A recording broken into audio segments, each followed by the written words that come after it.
ನಮಸ್ಕಾರ. ಇವತ್ತಿನ ವಿಷಯ 25 ಲಕ್ಷ ಸಾಲ ಮಾಡಿ ಷೇರುಗಳಲ್ಲಿ ಹೂಡಿಕೆ ಮಾಡಬೇಕು ಅಂದುಕೊಂಡಿದ್ದೇನೆ. ಇದು ಸರಿಯೇ? ನಾನು ಡಾಕ್ಟರ್ ಭರತ್ ಚಂದ್ರ. ವಿಡಿಯೋಗಳ ಉದ್ದೇಶ ಕನ್ನಡಿಗರ ಸೇವೆ. ನಿಮಗೆಲ್ಲ ತಿಳಿದ ಹಾಗೆ ನಾವು ಉಚಿತವಾಗಿ ಯೂಟ್ಯೂಬಲ್ಲಿ ವಾರಕ್ಕೆ 2 ವಾರಕ್ಕೆ ಹೀಗೆ ಒಂದೊಂದು ಪ್ರಶ್ನೆಗಳಿಗೆ ಉತ್ತರ ಕೊಡುವ ಸೆಷನ್ ಅಂತ ಮಾಡ್ತೇವೆ. ಅಲ್ಲಿ ಅರ್ಧ ಗಂಟೆನಲ್ಲಿ ಹಲವು ಪ್ರಶ್ನೆಗಳಿಗೆ ಉತ್ತರ ಕೊಟ್ಟ ಮೇಲೆ ಇನ್ನಷ್ಟು ಇಂಟ್ರೆಸ್ಟಿಂಗ್ ಪ್ರಶ್ನೆಗಳು ಹಾಗೆ ಉಳಿತಾವೆ. ಅವುಗಳನ್ನು ಸೇರಿಸ್ಕೊಂಡು ಇತರರಿಗೆ ಅನುಕೂಲ ಆಗುತ್ತೆ ಅಂತ ಒಂದು ವಿಶೇಷವಾದ ವಿಡಿಯೋ ಮಾಡಿದ್ದೇವೆ. ಇವತ್ತಿನ ವಿಡಿಯೋ ಆ ನಿಟ್ಟಿನಲ್ಲಿದೆ. ಪ್ರಶ್ನೆ ಹೀಗಿತ್ತು: I am planning to take 25 lakhs personal loan and keep 5 lakhs for EMI and invest 20 lakhs for short term. I hope to make 20 to 25 profit per annum. Is it a good idea? ಈ ಪ್ರಶ್ನೆಗೆ ನಮ್ಮ comment ಹೀಗಿದೆ: taking A loan ಮತ್ತು invest ಮಾಡುವಂತಹದ್ದು not A good idea. ಇದನ್ನು ನಾವು ಬೇರೆ ಬೇರೆ ವಿಡಿಯೋದಲ್ಲಿ ಬೇರೆ ಬೇರೆ ಥರದಲ್ಲಿ ಬೇರೆ ಬೇರೆ ಕಾಲದಲ್ಲಿದ್ದೇವೆ.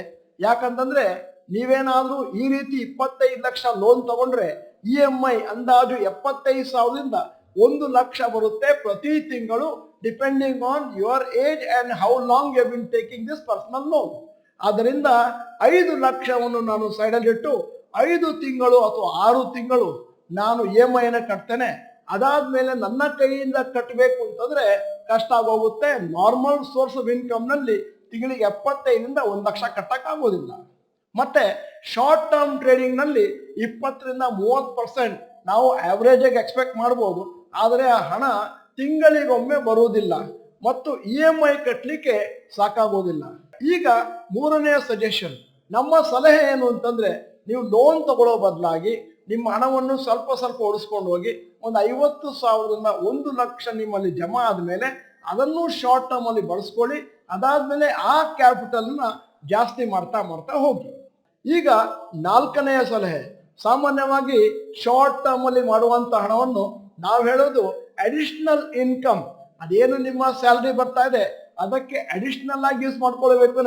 ಇದನ್ನೇ ನಾನು ದೊಡ್ಡ ಇನ್ಕಮ್ ಮಾಡ್ಕೋತೀನಿ ಅಂತಂದ್ರೆ ನೀವು ಬಹಳ ದೊಡ್ಡ ಎಕ್ಸ್ಪರ್ಟ್ ಇರಬೇಕು ಮತ್ತು ನಿಮ್ಮಲ್ಲಿ ಜಾಸ್ತಿ ನಿಮ್ಮದೇ ಆದಂತ ಕ್ಯಾಪಿಟಲ್ ಇರಬೇಕು.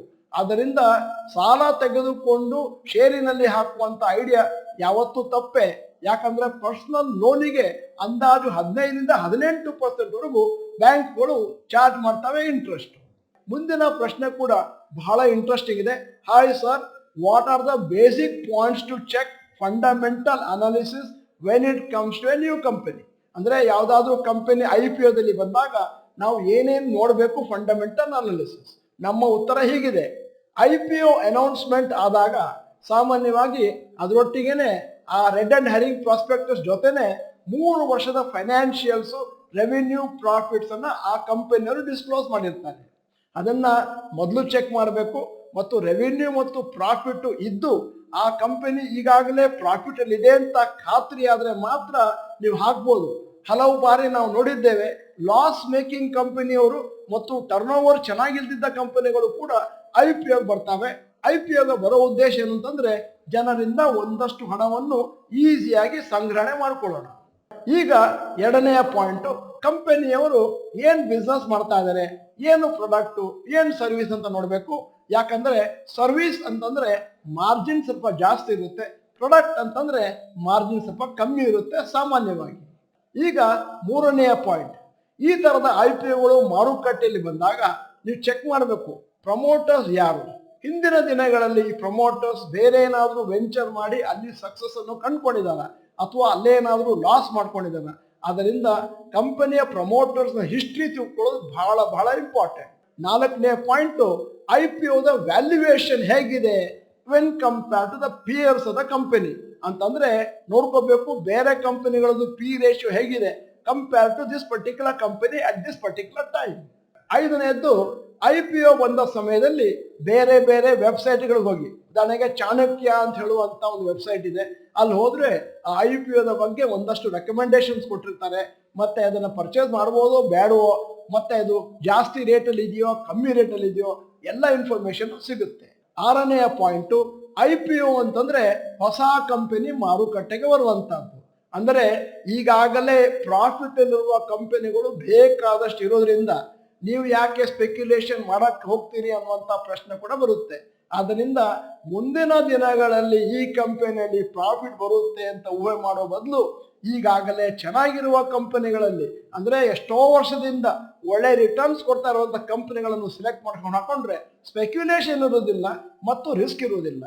ಈಗ 7ನೆಯ ಪಾಯಿಂಟು, ಈ ಎಲ್ಲಾ ಪಾಯಿಂಟ್ಗಳನ್ನು ಆಧರಿಸಿ IPOದಲ್ಲಿ ನೀವು ಹಾಕ್ಬೋದೋ ಬೇಡೋ ಅಂತ ಡಿಸಿಷನ್ ಅನ್ನು ನೀವೇ ತಗೊಳ್ಬೇಕಾಗತ್ತೆ.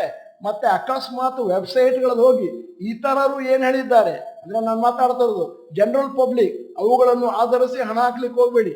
ಏನಿದ್ದರೂ ಕೂಡ ಯಾವ್ದಾದ್ರು ಬ್ರೋಕರೇಜ್ ಫರ್ಮ್ ಅವ್ರು ಹೇಳಿದ್ರೆ ಅದಕ್ಕೆ ಸ್ವಲ್ಪ ಒತ್ತು ಕೊಡಬಹುದು. ಮುಂದಿನ ಕಮೆಂಟ್ ಬಹಳ ಇಂಟ್ರೆಸ್ಟಿಂಗ್ ಇದೆ, ಅದಕ್ಕೋಸ್ಕರ ಇದನ್ನು ನಿಮ್ಮ ಮುಂದೆ ಇಡ್ತಾ ಇದ್ದೇವೆ. Bharat Chandra, you are also freedom fighter for us to lift us from poverty. I am thankful to you because you have helped me come out of poverty and gain financial freedom. ಇಂಥ ಕಮೆಂಟ್ಗಳನ್ನು ಕೇಳಿದಾಗ ಬಹಳ ಸಂತೋಷ ಆಗುತ್ತೆ. ಅದರೊಟ್ಟಿಗೆ ಬಹಳ ಜನ ಏನೂ ಗೊತ್ತಿಲ್ಲದೆ ನೆಗೆಟಿವ್ ಕಮೆಂಟ್ಗಳನ್ನು ಕೂಡ ಮಾಡ್ತಾರೆ. ನಮ್ಮ ಸ್ಪಿರಿಟು ಇಂಟ್ರೆಸ್ಟ್ ಕೂಡ ಡೌನ್ ಆಗುತ್ತೆ. ಉದಾಹರಣೆಗೆ ಈ ವಿಡಿಯೋಗಳನ್ನು ಮಾಡ್ತಾ ಇರೋದು ಸಂಪೂರ್ಣವಾಗಿ ಕನ್ನಡಿಗರಿಗೋಸ್ಕರ, ಕನ್ನಡಿಗರ ಸೇವೆಗೋಸ್ಕರ. ಇದನ್ನು ಮಾಡೋದ್ರಿಂದ ನಮಗೆ ಏನು ಬೆನಿಫಿಟ್ ಸಿಕ್ಕೋದಿಲ್ಲ. ಆದರೂ ಕೂಡ ನಾವು ಶನಿವಾರ ಭಾನುವಾರ ರಜಾ ದಿನಗಳನ್ನು ಲೆಕ್ಕಿಸದೆ ಪ್ರತಿದಿನ 3 ರಿಂದ 5 ವಿಡಿಯೋ ಮಾಡ್ತಾ ಇದ್ದೇವೆ. ಅದಕ್ಕೆ ಅಷ್ಟೊಂದು ನಮಗೆ ಗೊತ್ತಿದ್ದ ಹಾಗೆ ಅಪ್ರಿಸಿಯೇಷನ್ ಕಾಣ್ತಾ ಇಲ್ಲ. ಈಗ ಇವತ್ತಿನ ಈ ವಿಷಯದ ಬಗ್ಗೆ ನಮ್ಮ ಕಮೆಂಟ್ ಸಿಗಿದೆ. ನಮ್ಮ ಯೂಟ್ಯೂಬ್ ವಿಡಿಯೋ ಮತ್ತು ಆನ್ಲೈನ್ ಕೋರ್ಸ್ ಮೇನ್ ಏಮ್ ಏನು ಅಂತಂದ್ರೆ ಜನರನ್ನ ಫೈನಾನ್ಷಿಯಲ್ ಲಿಟ್ರೇಟ್ ಮಾಡುವಂತಹದ್ದು ಮತ್ತು ಅವರ ಮನಿ ಮ್ಯಾನೇಜ್ಮೆಂಟ್ ಸ್ಕಿಲ್ಸ್ ನ ಆದಷ್ಟು ಮೇಲಕ್ಕೆ ತಗೊಂಡೋಗೋದು. ಈಗ 3ನೇ ಪಾಯಿಂಟ್, ನಮ್ಮ ಆಸೆ ಏನು ಅಂತಂದ್ರೆ ಮುಂದಿನ ದಿನಗಳಲ್ಲಿ ಕನಿಷ್ಠ ಪಕ್ಷ ಕನ್ನಡಿಗರು 1 ಲಕ್ಷ ಜನಕ್ಕೆ 1 ಕೋಟಿವರೆಗಾದ್ರೂ ರಿಟೈರ್ಮೆಂಟಿಗೆ ದುಡ್ಡಿರಬೇಕು, ಮಕ್ಕಳ ಎಜುಕೇಶನ್ ಮತ್ತು ಮದುವೆ ಫ್ರೀ ಆಗಬೇಕು ಅಂತ. ಆದ್ದರಿಂದ ನಮ್ಮ ಆಸೆ ಏನು ಅಂತಂದ್ರೆ ಎಲ್ಲ ನಮ್ಮ ಚಾನಲ್ ಮೆಂಬರ್ಸು ನಮಗೆ ಸಹಕಾರ ಕೊಟ್ಟು ಈ ವಿಡಿಯೋಗಳನ್ನು ವೈರಲ್ ಮಾಡಿದ್ರೆ ಆವಾಗ ಹೆಚ್ಚು ಹೆಚ್ಚು ಜನ ನಮ್ಮ ಚಾನಲ್ಗಳನ್ನು ನೋಡಿಕೊಂಡು ಒಂದಷ್ಟು ಫೈನಾನ್ಷಿಯಲ್ ಲಿಟ್ರಸಿನ ಕಲಿತಾರೆ. ಇನ್ನೊಂದು ವಿಚಾರ ಹೇಳಬೇಕು, ಕರ್ನಾಟಕದಲ್ಲಿ 7 ಕೋಟಿಯಲ್ಲಿ 3.5 ಕೋಟಿ ಕನ್ನಡಿಗರು ಅಂತಾದ್ರೆ ಆ 3.5 ಕೋಟಿಯಲ್ಲಿ ನಮ್ಮ ಚಾನಲ್ ನೋಡ್ತಾ ಇರೋರ ಸಂಖ್ಯೆ ಬಹುಶಃ 2 ಲಕ್ಷಕ್ಕಿಂತ ಕಮ್ಮಿ. ಇನ್ನೂ ಎಷ್ಟು ಜನಕ್ಕೆ ನಾವು ಮುಂದಿನ ದಿನಗಳಲ್ಲಿ ತಲುಪಬಹುದು ಅಂತ ನೀವೇ ಮಾಡಿದ್ರೆ ಬಹುಶಃ ನಿಮಗೂ ನಿದ್ರೆ ಬರೋದಿಲ್ಲ, ನಮಗೂ ನಿದ್ರೆ ಬರೋದಿಲ್ಲ. ಹಲವು ಬಾರಿ ನಮಗನ್ಸುತ್ತೆ ಯಾವುದೋ ಒಂದು ವಿಡಿಯೋವನ್ನು ಮಾಡಿದಾಗ ಆ ವಿಡಿಯೋನ 5,000 ಜನ ನೋಡ್ಬೋದು, 10,000 ನೋಡ್ಬೋದು, ಆದರೆ 50,000 ಜನ ನೋಡಬಾರ್ದು ಅಂತೇನಿಲ್ಲ. ಆದರೆ ಹೆಚ್ಚಿನ ಜನ ಅದನ್ನು ನೆಗ್ಲೆಕ್ಟ್ ಮಾಡ್ತಾರೆ, ಬೇರೆಯವರಿಗೆ ಅದನ್ನು ರೆಫರ್ ಮಾಡೋದಿಲ್ಲ. ಆವಾಗ ನಮಗನ್ಸುತ್ತೆ ಇಷ್ಟು ಕಷ್ಟಪಟ್ಟು ವಿಡಿಯೋಗಳನ್ನು ಮಾಡಿದ ಉದ್ದೇಶ ಏನು? ಕೇವಲ 300 ಜನ ನೋಡಿದ್ದಾರೆ, ಕೇವಲ 5,000 ಜನ ನೋಡಿದ್ದಾರೆ, ಇನ್ನಷ್ಟು ಜನ ನೋಡ್ಬೋದಿತ್ತು ಅಂತ. ಆದ್ದರಿಂದ ನಿಮ್ಮೆಲ್ಲರ ಕೋಆಪರೇಷನ್ಗೋಸ್ಕರ ವಿನಂತಿ ಮಾಡ್ಕೊಳ್ತಾ ಇದ್ದೇನೆ. Sir, if I want monthly 10,000 in short term, how much capital needed? ಒಳ್ಳೆಯ ಪ್ರಶ್ನೆ ಕೇಳಿದ್ದಾರೆ. ಇದಕ್ಕೆ ನಾವು ಬಹಳ ಸತಿ ಉತ್ತರವನ್ನು ಎಲ್ಲಾ ಫೋರಮ್ನಲ್ಲೂ ಕೊಟ್ಟಿದ್ದೇವೆ, ಮತ್ತೊಮ್ಮೆ ಕೊಡ್ತಾ ಇದ್ದೇವೆ. ಯಾಕಂದ್ರೆ ಸುಮಾರು ಜನ ಹೊಸಬ್ರು ಪ್ರತಿದಿನ ವಿಡಿಯೋ ನೋಡ್ತಾರೆ. ನಮ್ಮ ಅಂಕಿಅಂಶಗಳ ಪ್ರಕಾರ ದಿನಕ್ಕೆ 5,000 ಹೊಸಬ್ರು ವಿಡಿಯೋಗಳನ್ನು ದಿನ ನೋಡ್ತಾರೆ. ಒಂದು 40,000 ಜನ ಒಟ್ಟಿಗೆ ನಮ್ಮ ವಿಡಿಯೋನ ದಿನ ವೀಕ್ಷಿಸ್ತಾರೆ. ನಮ್ಮ ಕಮೆಂಟ್ ಏನು ಅಂತಂದ್ರೆ ವಾರ್ಷಿಕವಾಗಿ 20 ರಿಂದ 25% ನಿಮಗೆ ಹಾಕಿದ ಹಣಕ್ಕೆ ಪ್ರಾಫಿಟ್ ಬರುತ್ತೆ ಅಂತ ಆದ್ರೆ ನಿಮಗೆ ಒಂದು ತಿಂಗಳಿಗೆ 10,000 ಮತ್ತು ವರ್ಷಕ್ಕೆ 1.2 lakhs ಪ್ರಾಫಿಟ್ ಬೇಕು ಅಂತಂದ್ರೆ ನಿಮ್ಮ ಮಿನಿಮಮ್ ಕ್ಯಾಪಿಟಲ್ 5 ಲಕ್ಷ ಇರಬೇಕಾಗುತ್ತೆ. ಆದರೆ ಒಂದು ವಿಚಾರ, ಪ್ರತಿ ತಿಂಗಳು ಇಷ್ಟು ಬರುತ್ತೆ ಅಂತ ಗ್ಯಾರಂಟಿ ಇಲ್ಲ. ಫಿಕ್ಸ್ಡ್ ಡಿಪಾಸಿಟ್ ತರ 1 ತಿಂಗಳು ಬರದೇ ಇರ್ಬೋದು, ಮುಂದಿನ ತಿಂಗಳು ಒಟ್ಟಿಗೆ ಸೇರಿಸಿ ಬರ್ಬೋದು, ಇತ್ಯಾದಿ ಇತ್ಯಾದಿ. ಇವತ್ತಿನ ಕೊನೆಯ ಪ್ರಶ್ನೆ ಇಂಟ್ರೆಸ್ಟಿಂಗ್ ನಿಮ್ಮ ಮುಂದೆ ಇಟ್ಟಿದ್ದೇನೆ. 2021ರಲ್ಲಿ ನಾನು ಡಿಮ್ಯಾಟ್ ಅಕೌಂಟ್ ಓಪನ್ ಮಾಡಿದೆ, ನಮ್ಮ ಫ್ರೆಂಡ್ ಸಜೆಷನ್ ಕೊಟ್ಟದ್ರಿಂದ. ಮತ್ತೆ ಆ ದಿನಗಳಲ್ಲಿ ನಾನು ಇಂಟ್ರಾಡೇ ಮತ್ತು ಫ್ಯೂಚರ್ಸ್ ಅಂಡ್ ಆಪ್ಷನ್ಸ್ ಮಾಡ್ತಾ ಇದ್ದೆ ಅವರ ರೆಕಮೆಂಡೇಶನ್ ಮೇಲೆ. ಮತ್ತು ಮುಂದಿನ ದಿನಗಳಲ್ಲಿ ನಿಮ್ಮ ಕಾರ್ಯಕ್ರಮ ಮತ್ತು ಯೂಟ್ಯೂಬ್ ನೋಡಿದ ಮೇಲೆ ನಾನು ಲಾಂಗ್ ಟರ್ಮ್ ಪ್ರಾಫಿಟ್ಗೆ ಇಳಿದೆ. ಅಲ್ಲಿಂದ ಆಚೆಗೆ ನಾನು ಷೇರು ಮಾರುಕಟ್ಟೆಯಲ್ಲಿ ಇನ್ವೆಸ್ಟ್ ಮಾಡ್ತಾ ಇದ್ದೇನೆ. ನನ್ನ ಫ್ರೆಂಡ್ಸ್ ಎಲ್ಲ ಷೇರು ಮಾರುಕಟ್ಟೆಯಿಂದ ಓಡೋಗ್ಬಿಟ್ಟಿದ್ದಾರೆ. ಬಹಳ ಒಳ್ಳೆಯ ಇಂಟ್ರೆಸ್ಟಿಂಗ್ ಅಬ್ಸರ್ವೇಷನ್. ಈಗ ಇದರ ಬಗ್ಗೆ ನಮ್ಮ ಕಮೆಂಟ್ ಹೇಳ್ತೇನೆ. ಇದು ಬಹಳ ಕಾಮನ್ ಎಕ್ಸ್ಪೀರಿಯನ್ಸ್ ನಾವು ನೋಡಿರೋದು. ಎಲ್ಲರಿಗೂ ಆಸೆ ಏನು ಅಂತಂದ್ರೆ ಆದಷ್ಟು ಅರ್ಜೆಂಟ್ ಆಗಿ ಹಣ ಮಾಡಬೇಕು. ಬೆಳಿಗ್ಗೆ 10,000 ಹಾಕಬೇಕು, ಸಾಯಂಕಾಲ 2,000 ಪ್ರಾಫಿಟ್ ಆಗಬೇಕು. 2 ದಿನ 2,000 3,000 ಬರುತ್ತೆ. 3ನೇ ದಿನ ಹಾಕಿದ 10,000 ರೂಪಾಯಿ ಕೊಚ್ಕೊಂಡು ಹೋಗುತ್ತೆ. ಇದು ಸಾಮಾನ್ಯವಾಗಿ ಎಲ್ಲರ ಎಕ್ಸ್ಪೀರಿಯನ್ಸ್. ಆದ್ದರಿಂದ ನಾವು ಹೇಳೋದು ಈ ತರದ ರಿಸ್ಕ್ ತಗೊಳ್ಳಿಕ್ಕೆ ರೆಡಿ ಇದ್ರೆ ಮಾತ್ರ ಶಾರ್ಟ್ ಟರ್ಮ್ ಮಾಡಿ. ನಿಮ್ಮಲ್ಲಿ ಆಗಲೇ ದೊಡ್ಡ ಮೊತ್ತದ ಹಣ ಇದೆ, 1 ಕೋಟಿ ಇದೆ ಅಂದ್ರೆ 10,000ವನ್ನು ನಾನು ರಿಸ್ಕ್ ತಗೊಳ್ಳಿಕ್ಕೆ ರೆಡಿ ಇದ್ದೀನಿ ಅಂತಂದ್ರೆ ನಿಮಗೆ ಇಂತಹ ಶಾರ್ಟ್ ಟರ್ಮ್ ಆಗುತ್ತೆ. ಈಗ ಎರಡನೇ ಕಮೆಂಟ್, ಸ್ಟಾಕ್ ಮಾರ್ಕೆಟ್ ಅಲ್ಲಿ ಒಂದು ಇಂಟ್ರೆಸ್ಟಿಂಗ್ ಸತ್ಯ ಇದೆ. ಏನು ಅಂತಂದ್ರೆ ಸ್ಟಾಕ್ ಮಾರ್ಕೆಟ್ ಯಾರ್ಯಾರು ಇಂಪೇಷಂಟ್ ಆಗಿರ್ತಾರೋ ಅವರ ಹಣವನ್ನು ಪೇಷಂಟ್ ಆಗಿರುವಂತಹ ಹೂಡಿಕೆದಾರರಿಗೆ ಟ್ರಾನ್ಸ್ಫರ್ ಮಾಡುತ್ತೆ. ಆದ್ದರಿಂದ ಲಾಂಗ್ ಟರ್ಮ್ ನಲ್ಲಿ ಹೋಗಿ ಪೇಷಂಟ್ ಆಗಿದ್ದವರಿಗೆ ಸ್ಟಾಕ್ ಮಾರ್ಕೆಟ್ ಅಲ್ಲಿ ಜಾಸ್ತಿ ದುಡ್ಡು ಬರುತ್ತೆ.